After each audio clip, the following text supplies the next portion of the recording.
এই শুকনো পাতাটিকে দেখুন, নিষ্প্রাণ হয়ে পড়েছে। কোনো একটা সময় এই পাতাটি একটা গাছের ডালে ছিল। সেই গাছ ওর লালন পালন করত। যখন যখন বাতাস বইত, এই পাতায় কম্পন দেখা দিত, মনকে প্রফুল্ল করে তুলত। কোনো একদিন এই পাতা গাছের ডাল থেকে ঝরে পড়ে গেল। নিঃসন্দেহে ও নিজের স্বাধীনতা পেল, কিন্তু আস্তে আস্তে শুকিয়ে গেল, নিষ্প্রাণ হয়ে গেল। দেখুন, আমি এই কথা বলছি না যে স্বাধীনতা অনুচিত, কখনোই না। কিন্তু যে কোনো পরিস্থিতিতে স্বাধীন হতে চাওয়া এটা নিশ্চিতরূপে অনুচিত। আমরা যদি আমাদের জীবনে পরিবারের গুরুত্ব ভেবে দেখি, তাহলে এই পরিবারে যতই মতভেদ থাকুক না কেন, যতই মনোমালিন্য থাকুক না কেন, যতই বিবাদ থাকুক না কেন, এই সব মিটিয়ে নেওয়া অত্যন্ত প্রয়োজনীয়। সেই সবকিছু সমাপ্ত করা অত্যন্ত প্রয়োজনীয়। কখনো এই পরিবারকে ভাঙতে দেবেন না, কখনো এই পরিবার থেকে দূরে চলে যাবেন না। এই পরিবার হলো আমাদের জীবনের একটা অমূল্য সম্পদ, অমূল্য এক আশ্রয়, যা এই সংসারে হয়তো কোথাও আপনি পাবেন না। তাই একে আগলে রাখুন। ভেবে নিন আপনি পাতা আর আপনার পরিবার সেই গাছ। আসুন আমার সাথে ভালোবেসে বলুন, রাধা রাধা। অনেক সময় আমরা জীবনে অনেক মানুষকে এমন বলতে শুনে থাকি যে আমি অসফল হয়েছি কারণ আমার সময় ভালো যাচ্ছিল না। আমি এই জিনিসটা লাভ করতে চাইছিলাম কিন্তু করতে পারলাম না কারণ আমার সময়টা ভালো যাচ্ছিল না। আমি আমার জীবনে ওই মহান কাজটা করতে চাইছিলাম কিন্তু করতে পারলাম না। কেন? কারণ আমার সময়টা ভালো যাচ্ছিল না। কিন্তু যে মুহূর্তে ভালো সময় আমার জীবনে আসবে, আমি সব কিছু প্রাপ্ত করব। এমন প্রায় প্রত্যেকেই বলেন। আসুন একটা কথা বোঝা যাক। একজন মালিকে দেখুন, সে প্রত্যেক দিন গাছের সেবা করে, তাকে জল দেয়, তার যত্ন আত্তি করে। কেন? প্রত্যেক দিন সেই গাছ ফল দেয় না। সঠিক সময় এলে তবেই সেই গাছ ফল দেয়, কিন্তু প্রত্যেক দিন মালি তার সেবা করে, তাকে যত্ন করে। শুধুমাত্র তখন করে না যখন সেই গাছ ফল দিতে সক্ষম।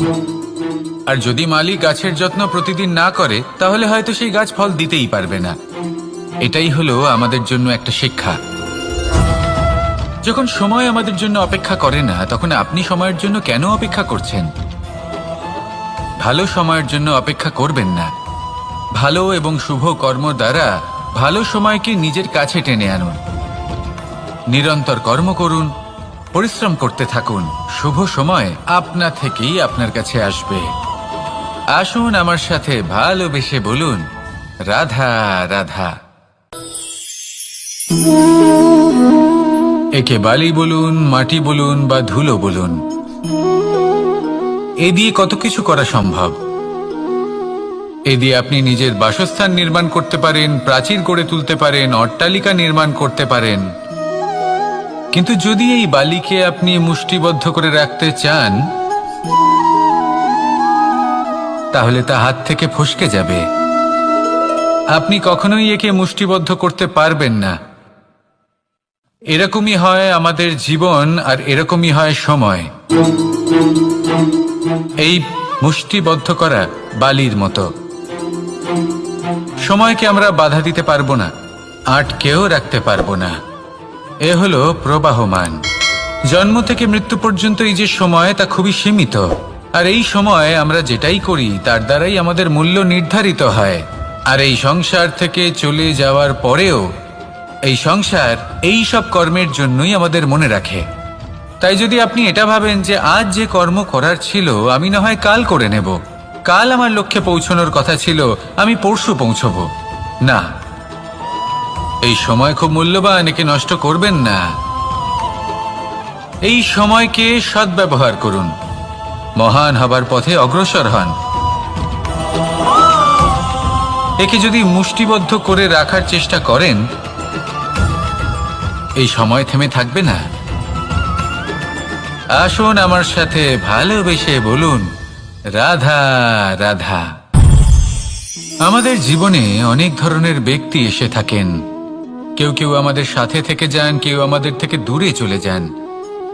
কেউ ভালো মানুষ হন, কেউ খারাপ মানুষ। কিন্তু আমরা সবসময় সেই সময়টাকে নিয়ে দুঃখ প্রকাশ করি যখন আমাদের জীবনে কোনো খারাপ ব্যক্তি প্রবেশ করেন। তারা আমাদের খারাপ অনুভূতি দেন, দুঃখ দেন, কষ্ট দেন। আমরা সবাই তাকে ভালো মন্দ কথা বলি। কিন্তু কেন?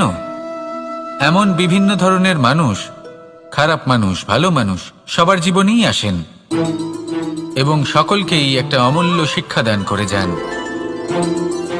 এবার আপনি নিজেই ভেবে দেখুন, জীবনে যখন প্রথমবার আপনি আগুন স্পর্শ করেছিলেন তখন আপনি একটা শিক্ষা লাভ করেছিলেন যে আমাকে আগুনের থেকে একটু দূরে থাকতে হবে।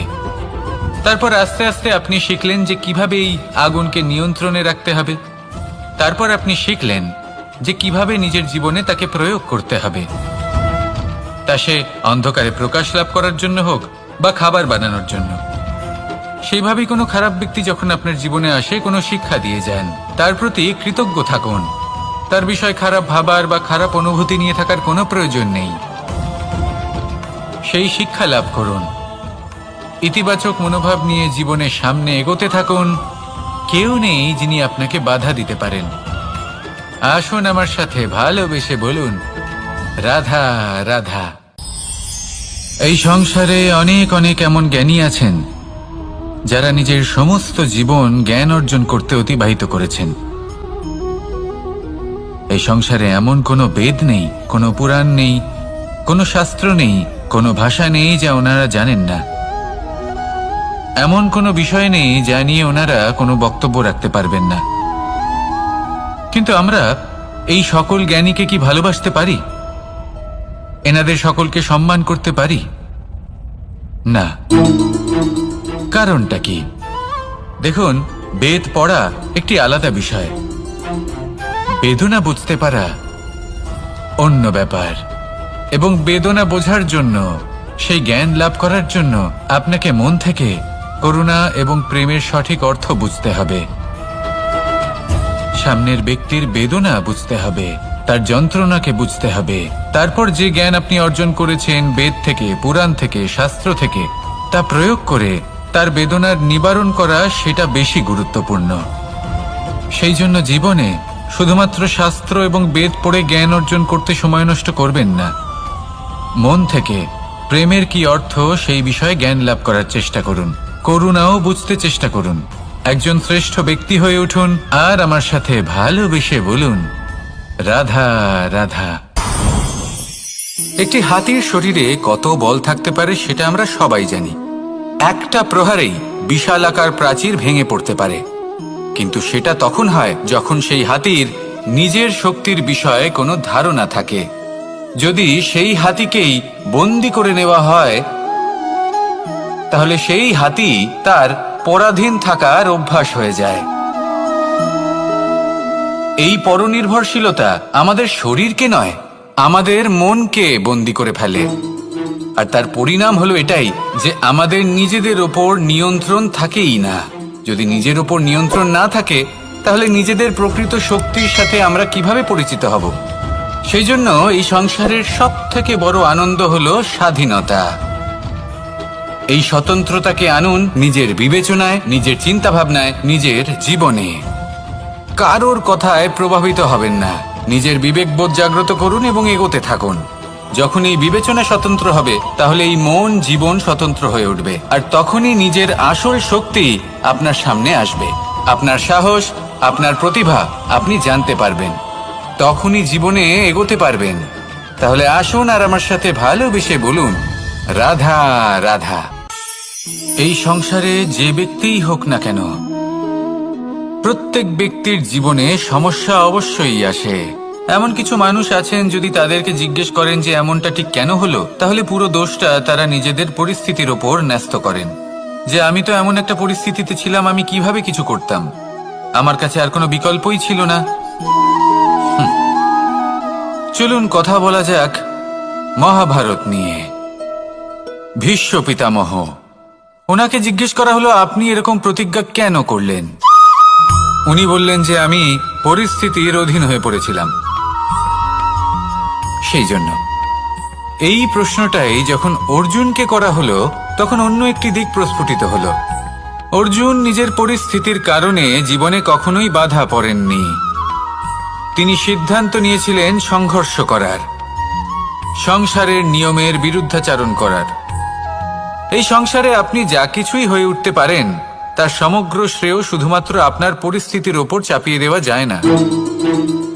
সেটা নির্বাচনের উপর নির্ভরশীল যে সেই পরিস্থিতিতে আপনি কি নির্বাচন করেছেন। যদি সেই মুহূর্তে ভীষ্ম পিতামহ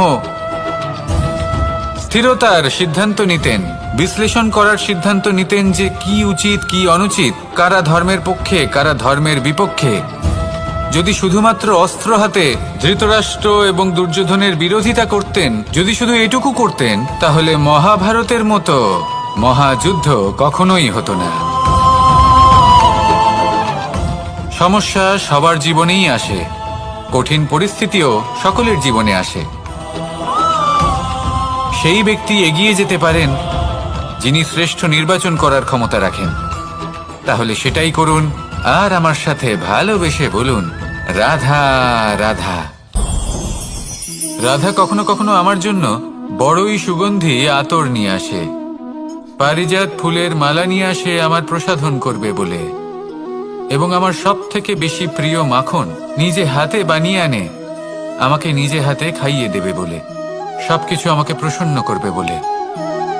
কিন্তু আপনি কখনো ভেবেছেন যে এই আতর কিভাবে বানানো হয়? সহস্র ফুলের পাপড়ি একসাথে পিষে নিতে হয়, তারপরে তার থেকে যে রস নিঃসৃত হয় সেই রস দ্বারাই আতর তৈরি হয়। অনেক সংখ্যক ফুলকে অসীম যন্ত্রণা ভোগ করতে হয়, তবে তারা আমার প্রসাধন সামগ্রী হয়ে উঠতে পারে। দুধ থেকে মাখন তৈরি করার জন্য কতটা পরিমাণ মন্থন সহ্য করতে হয় সেটা আপনি জানেন। ঠিক সেই রকমই হলো আমাদের জীবনও। বিপদও আসে, কঠিন পরিস্থিতিও আসে, এর সম্মুখীন হতে শিখুন। মনে রাখবেন আপনি হলেন সেই দুধ যাকে মন্থন সহ্য করতে হবে মাখন হয়ে ওঠার জন্য। মনে রাখবেন আপনি হলেন সেই ফুলের মতন যাদের পিষ্ট হতে হবে সুগন্ধি আতর হয়ে ওঠার জন্য, যাকে এই সংসার পছন্দ করে। কখনো কখনো জীবনে আপনার সাথে খারাপ শুধুমাত্র এই কারণে ঘটে যাতে আপনার শ্রেষ্ঠ রূপ এই সংসারের সামনে আসতে পারে। শুধুমাত্র কঠিন পরিস্থিতি এবং বিপদকে একটা সুযোগ হিসেবে দেখার চেষ্টা করুন। আপনার জন্য এই সংসার বদলে যাবে, সংসারকে দেখার দৃষ্টিভঙ্গি পাল্টে যাবে, আপনার ভাগ্য পাল্টে যাবে, আর এই মন প্রসন্ন হয়ে বলবে, রাধা রাধা। জীবনে অনেক সময় আমরা এটা দেখে থাকি যে আগামী প্রজন্ম সেই কাজটি করে যেটা তার পূর্ববর্তী প্রজন্ম করে গেছেন। একটা উদাহরণ দিই।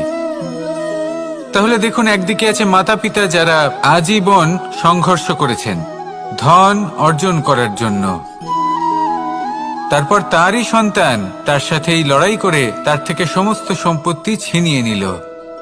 তারপরে যত সময় অতিবাহিত হয় সেই সন্তানের সাথেও সেই একই ক্রিয়া ঘটতে থাকে, তার সন্তান তার সমস্ত সম্পত্তি ছিনিয়ে নেয়। তাহলে এমন কি সঞ্চয় করবেন যা পরবর্তী প্রজন্মকে দিয়ে যেতে পারেন সেই বিষয়ে ভাবুন। ভেবে দেখুন, এই যে ধন সঞ্চয় আপনি করছেন এর আসলে লাভ কি? অবশ্যই আবশ্যক, কিন্তু এটাই কি শুধু সবথেকে গুরুত্বপূর্ণ বিষয় যেখানে আপনি জানেন যে আপনি এই সম্পত্তি ভোগ করতে পারবেন না, কারণ এই সমস্ত সম্পত্তি আপনাকে পরবর্তী প্রজন্মের হাতে সঁপে দিতে হবে। তাহলে ধন সঞ্চয় করুন, কিন্তু এমন একটা সম্পত্তি কেন সঞ্চয় করা উচিত নয় যার উপভোগও আপনি করতে পারবেন, পরবর্তী প্রজন্মকেও দিয়ে যেতে পারবেন, আর মতভেদও হবে না। এমন সম্পত্তি আছে, আর এই সম্পত্তি হলো প্রেম। যদি আপনার মনে কোনো কিছু সঞ্চয় করার বাসনা জেগে ওঠে তাহলে প্রেম সঞ্চয় করুন। সেটা পরবর্তী প্রজন্মও পাবে এবং সেই প্রজন্ম ভবিষ্যতে ভালোবাসা ছড়াতে থাকবে, আর তখন এই মন সুপ্রসন্ন হয়ে বলবে, রাধা রাধা। অনেক সময় মানুষ অতীতকে দেখেন আর তখন অহংবোধে পরিপূর্ণ হয়ে ওঠেন। কখনো বর্তমানের দিকে তাকান ভবিষ্যতের দিকে তাকান আর পরিতৃপ্তিতে ভরে ওঠেন। কেন বুঝতে পারেন না একটা সহজ কথা? এই যে সৃষ্টি, এই সৃষ্টি হলো একটা বড় চক্র, যা বারংবার আপনার কাছে ফিরে আসবেই। কঠিন থেকে কঠিনতর পরীক্ষায় আপনাকে নিযুক্ত করবে, যাতে আপনাকে উত্তীর্ণ হতেই হবে। যা কাল ছিল তা আজ নেই, এটা সবাই জানেন। যা আজ আছে তা হয়তো কাল থাকবে না, এটাও আপনাকে মেনে নিতে হবে, তাও আবার হাসি মুখে। শান্ত থাকতে শিখুন আর কখনোই মনের মধ্যে অহংকার উৎপন্ন হতে দেবেন না। হতে শিখুন সেই হিমবাহের মতো। হয়তো এই জন্যই এত শীতল থাকে, কারণ ও জানে গতকালও জল রূপে ছিল, আজ বরফ রূপে হয়তো আছে, কিন্তু কাল পুনরায় সে জলেই পরিণত হবে। নিজেকে শান্ত রাখুন। হয়তো আজ আপনি সাফল্যের শিখরে আছেন, হয়তো বা নেই। আপনাকে প্রত্যেক দিন অবশ্যই দেখতে হবে। শুধু নিরন্তর প্রচেষ্টা করতে থাকুন, প্রত্যেক পরিস্থিতির জন্য তৈরি থাকুন, আর একে ভারসাম্যে রাখতে শিখুন। আপনার কাল হোক, আজ হোক বা আগামীকাল, আপনার ভালো দিন হোক বা খারাপ দিন, সব পবিত্র হয়ে যাবে। তাহলে আসুন আর আমার সাথে ভালোবেসে বলুন, রাধা রাধা। এই সংসারে এমন কোনো পর্বত নেই যা এতটাই উঁচু যে মানুষ তার শিখরে পৌঁছতে পারবে না, তাকে অতিক্রম করতে পারবে না। এই সংসারে এমন কোনো সাগর নেই যা কিনা এতটাই গভীর যেখানে মানুষ তার তলদেশে পৌঁছে ফিরে আসতে পারবে না। একটা ছোট্ট বরফের টুকরো পর্বতের শিখরে গলে গিয়ে বইতে থাকে, আর দেখতে দেখতেই তা মহানদী গঙ্গায় পরিবর্তিত হয়। এর কারণ কি? এর কারণ হলো প্রচেষ্টা, প্রারব্ধ নয়। এই প্রচেষ্টাই সুনিশ্চিত করে যে আপনার প্রারব্ধ কি হবে। এই সমস্ত কিছু হলো প্রচেষ্টা আর প্রারব্ধের খেলা। আপনার প্রচেষ্টা যেরকম হবে, আপনার প্রারব্ধ সেরকমই হবে। আর আপনার প্রচেষ্টা যদি উচ্চ মানের হয়, তাহলে প্রারব্ধকে আপনার সামনে নত হতেই হবে। কি বলেন? তাহলে আসুন আমার সাথে ভালোবেসে বলুন, রাধা রাধা। অনেক সময় যখন আমরা কর্ম করি, সাফল্য লাভ করি, কঠিন পরীক্ষায় উত্তীর্ণ হই, বড় কাজ করি, আমাদের মনে হয় এই সংসার আমাদের একটু প্রশংসা করুক, ভালো লাগে। অনেকবার মনে হয় এটা হলো আমাদের কর্মের ফলই বটে, আমরা আনন্দ পাই। কিন্তু যখন আমরা এই প্রশংসা পাই না, তখন কি হয়? আমরা দুঃখী হয়ে যাই, ভেঙে পড়ি। মনে হয় যেন আমার জন্য কেউ চিন্তাই করে না। এমন মনে হয় যেন আমাদের আনন্দে অন্য কেউ আনন্দই পায় না। অনেক রকম ভাবনা আসে। কিন্তু আমি আপনাকে একটা প্রশ্ন করতে চাই, আপনি যে কাজই করেন না কেন, যে কর্মই করেন না কেন, তা কি শুধুমাত্র প্রশংসার জন্য করেন? যদি এরকম হয়ে থাকে, তাহলে সেই ভাবনা এক্ষুনি ত্যাগ করুন। কারণ এই প্রকৃতি আমাদের অন্য শিক্ষা দেয়।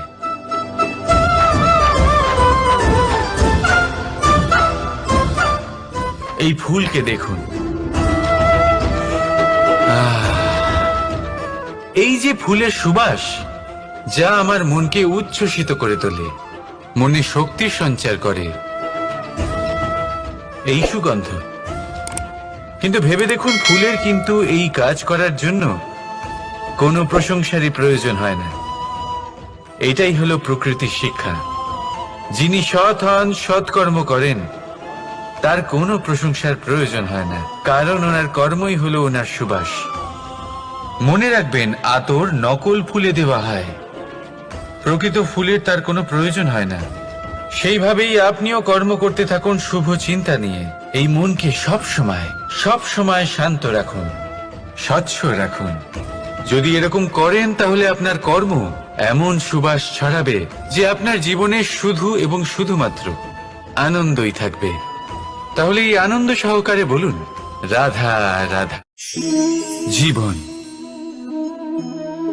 এই জীবন আসলে কি?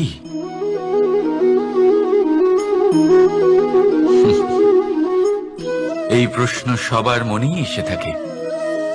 সবার মন এই প্রশ্নের জন্যই চিন্তিত থাকে। এই জীবন আসলে কি? এর উদ্দেশ্য আসলে কি? কি করা যেতে পারে এই জীবনে? এই জীবন কি কিছু পাওয়ার, নাকি এই জীবন কিছু হারাবার?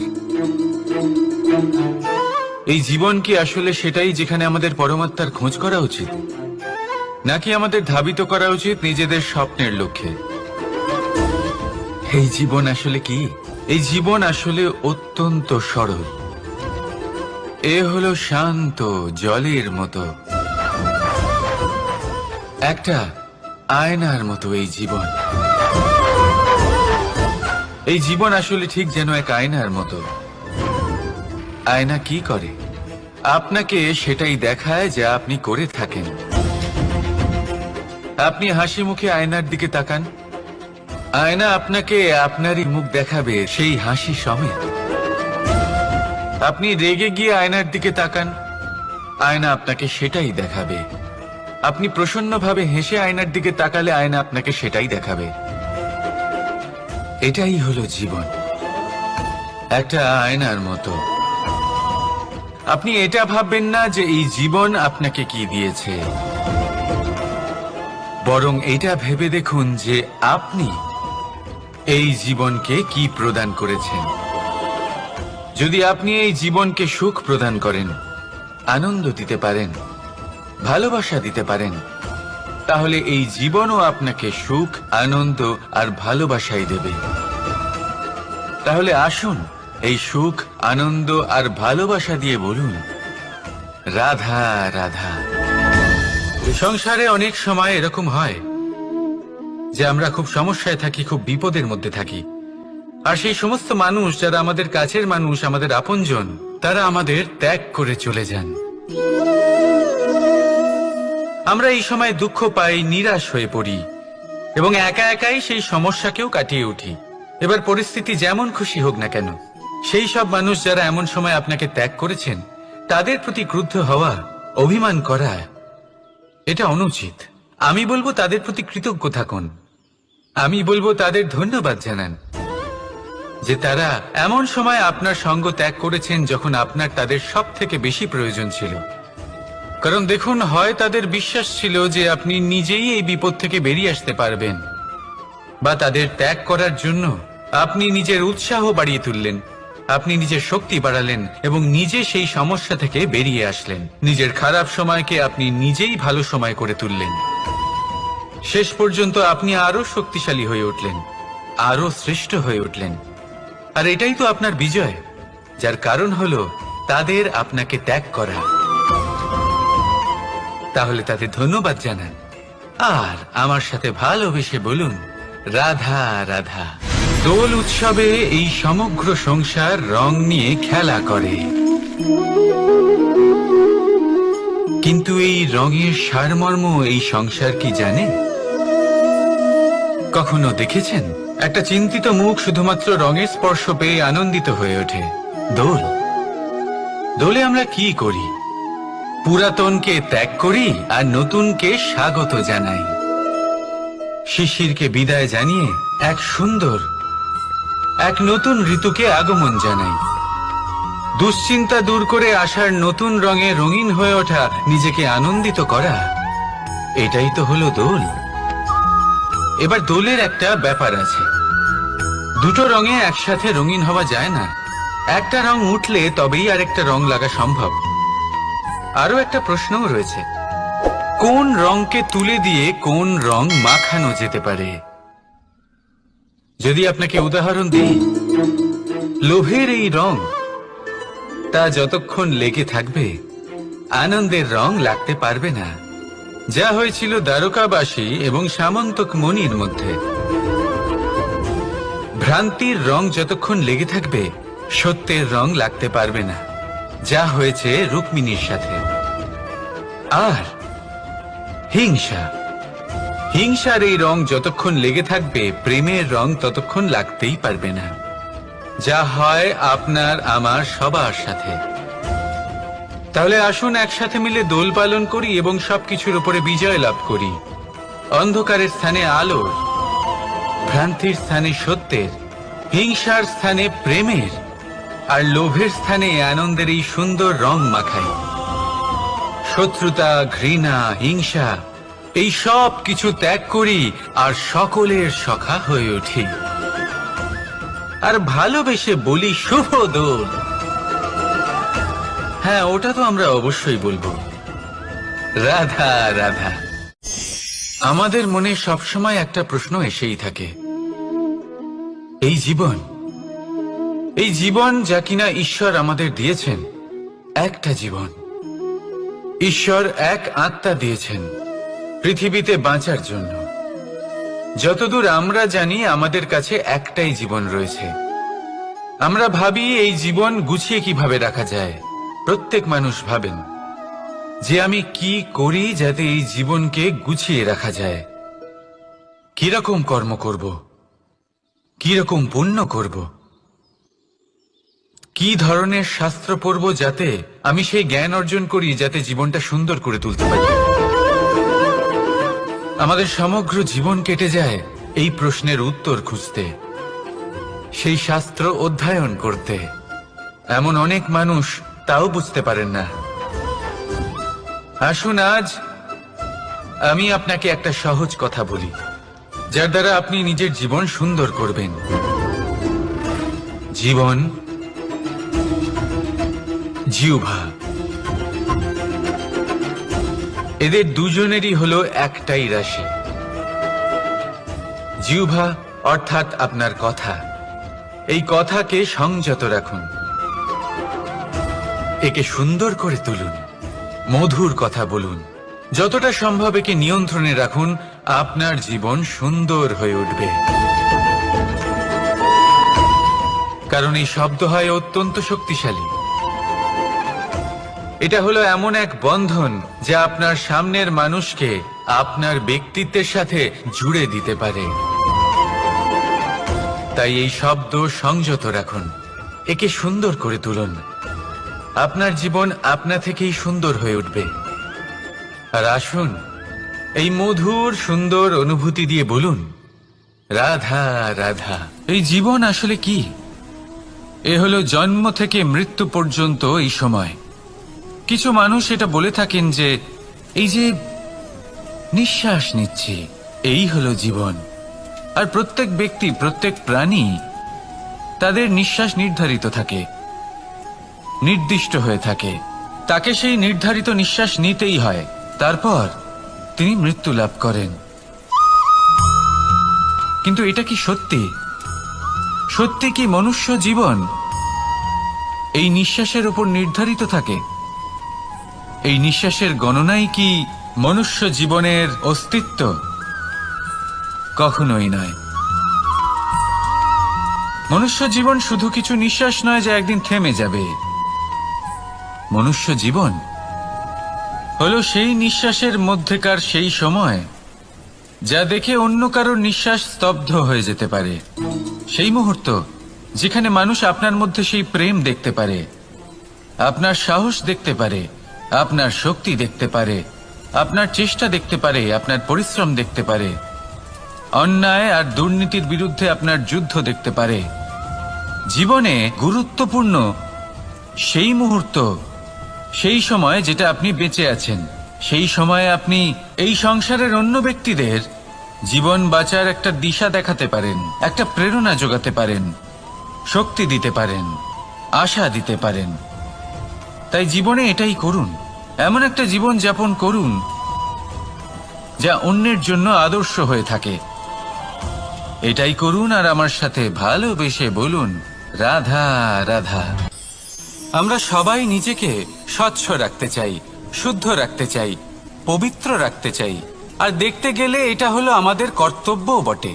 এবার এটার জন্য আমরা কি না করি। যখনই আমরা সকালে উঠি তখন উঠেই আমরা দাঁত মাজি। দিনে যখনই আমরা সময় পাই কিছু সুগন্ধি খাদ্য খাবার চেষ্টা করি যাতে আমাদের মুখ থেকে দুর্গন্ধ না আসে, বরং সুগন্ধ আসে। এই পা দুটো আমরা শুদ্ধ রাখার জন্য, পবিত্র রাখার জন্য যখনই আমরা বাড়ির বাইরে যাই পাদুকা পায়ে দিয়ে যাই, আর যখন ফিরে আসি আমরা জল দিয়ে পা ধুয়ে নিই। মনে রাখবেন, সেই ব্যক্তির মুখ হলো সব থেকে বেশি পবিত্র যে মুখ দিয়ে ঈশ্বরের নাম নেওয়া হয়। যার বাণী হলো অত্যন্ত শুভ, যা মানুষের পথ প্রদর্শন করে, যা মানুষকে শান্তি দেয়। যদি এই হৃদয়কে আপনি পবিত্র করতে চান, তাহলে মানবতাকে বুঝতে হবে, মানুষের দুঃখগুলিকে বুঝতে হবে, তবেই এই হৃদয় পবিত্র হবে। এই পা দুটো যদি আপনি পবিত্র করতে চান, তাহলে কোনো তীর্থস্থানে যান। ওখানে হয়তো আপনি জানেনও না যে কতজন সৎপুরুষ, কতজন মহাপুরুষ এসেছেন। তাদের চরণের ধুলো সেখানে পড়েছে, যা আপনার চরণ শুদ্ধ করে তুলতে পারে। যদি এই হাতগুলি আপনি পবিত্র করতে চান, তাহলে এই হাত দিয়ে শুভ কর্ম করুন, দান করতে শিখুন। আর যদি এই আত্মা আপনি পবিত্র করতে চান, একটাই বিকল্প আছে, প্রেম, শুদ্ধ নিঃস্বার্থ প্রেম। এই প্রেম বিতরণ করতে থাকুন, আপনি শুদ্ধ থাকবেন, পবিত্র থাকবেন। আসুন আমার সাথে ভালোবেসে বলুন, রাধা